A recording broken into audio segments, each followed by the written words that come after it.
The environment is the fountain of life, consisting of all living organisms and the surroundings. It determines and governs our development and growth. The environment where we live in provides us with many important essentials that create a natural balance in which we are very dependent for our survival as living beings. As time passes, humans have disrupted the natural balance by overusing natural resources, without any thought of conserving the environment.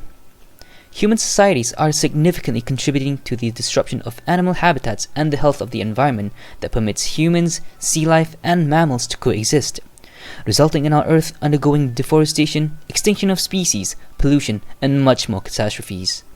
However, once in a blue moon, there are some few individuals who rise to come up with solutions to fight this global epidemic that we're currently facing. And without delaying further, let's get into it.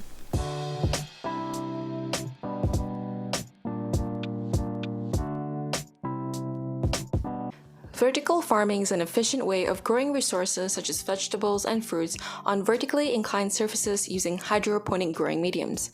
Instead of growing these resources on a single level, it is produced on vertically stacked layers, which uses less space and water as compared to traditional farming in an open land. However, the startup cost can be very expensive. In terms of affordability, vertical farming is highly profitable for large mass production in agricultural businesses. The population in Malaysia is expected to grow by 13.8% by 2030. With the increasing population, there is increasing demand in accommodation.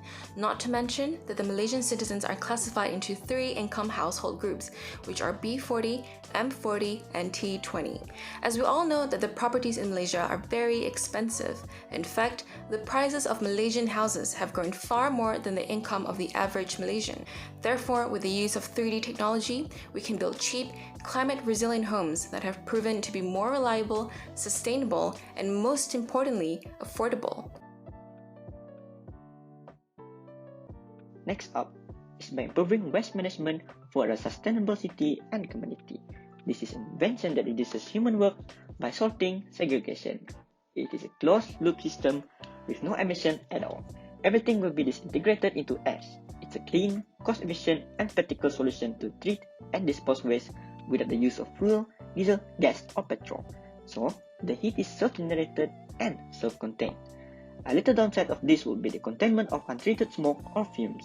It will flow through proprietary water scrubber system and carbon filtration system. It then goes through the same process for the second stage.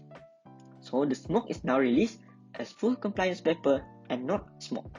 There are many different models and some can be deployed in remote areas like islands, rural settlements, and villages, while other models are suitable in urban settings, releases only vapor and uses electricity only for the aeration process and water scrubber system. Now, the average power consumption is not more than 4 kW per hour, which is similar to a 1.5 horsepower aircon at home. Currently, what is known as waste management in Malaysia is actually better described as allocation of waste, where waste is relocated from one place to another place. In Asia, everything comes here, immediately ends here. Basically, in Asia, there is no second discharge. Once the waste have been deposited inside, the entire process takes place there, so there are no secondary discharge and contamination. Even the consumables that are used to maintain the Asia will be self-treated in the system and will not be sent somewhere else. For convenience, QR code system can also be implemented for data analytics and more organized garbage collection system. Now you may ask, what about the byproduct of the ash? The ash actually can be used as fertilizers or used to make sand bricks. All in all, it is green and environmental friendly. Our natural environment has changed a lot in the past few decades, and every moment has taken the form of a big and more powerful demon affecting the lives of people. Nature has created everything to walk in balance with the natural cycle, but many factors cause environmental degradation. Factors like population growth, instabilities in our economics are considered as the main factors that lead to many other secondary factors.